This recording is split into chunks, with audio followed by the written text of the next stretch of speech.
Ganadermaning 100% suvda eruvchanligini qaysi tashkilot birinchi o'rinda tashkil qildi?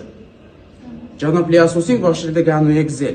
Ganadermali tish pastasi chiqargan Ganoexel. Ganadermali kofe ishlab chiqargan, Trivatnon kofesini ishlab chiqargan, Ganadermali vodka ishlab chiqargan, Ganadermali kakao ichimligini yaratgan albatta Ganoexel hisoblanadi. Aynan shuning uchun bu peshqadamlikda, novatorlikda birinchi o'rinda ta'minlab kelmoqda. E-marketing bo'yicha peshqadamlik. Bu ham o'zini isbotini ko'rib kelyapmiz mana. Dunyo bo'yicha o'sha eng asosiy sertifikatlarda qo'lga olingan mana shu yo'nalish bo'yicha ham sog'lom farovon jamiyatni tashkil qilish. O'zbekistonda 200 mingdan ziyod iste'molchi, butun dunyo bo'ylab 300 milliondan ortiq iste'molchilar yaratildimi? Sog'lom insonlar. Shuning uchun bo'lsa kerakki, Birlashgan Millatlar Tashkiloti o'zining ezgulik elchisi unvonini berdi janob Liasosga.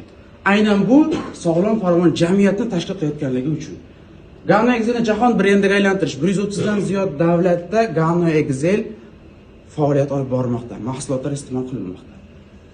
Va albatta Venus industriyasi raqobatbardosh birinchi tashkilotga aylanish. Bu narsani ham uddalab kelmoqda. Aynan mana ezgulik elchisi.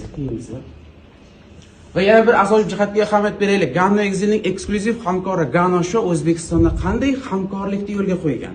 Toshkent tibbiyot akademiyasi, Vrachlar malaka oshirish institutining Valeyologiya assotsiatsiyasi, Immunologiya instituti va Ibn Sino fondi. Bu tashkilotlar bilan hamkorlik qilish uchun albatta ularning talabiga javob bera olish kerak.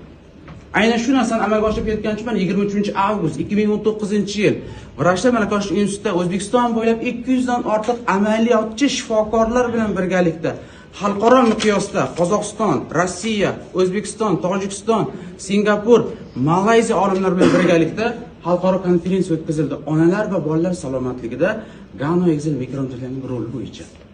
Va bu o'zining qay darajada jiddiyligini va qay darajada xalqimiz uchun kerakligini ko'rsatib berdi.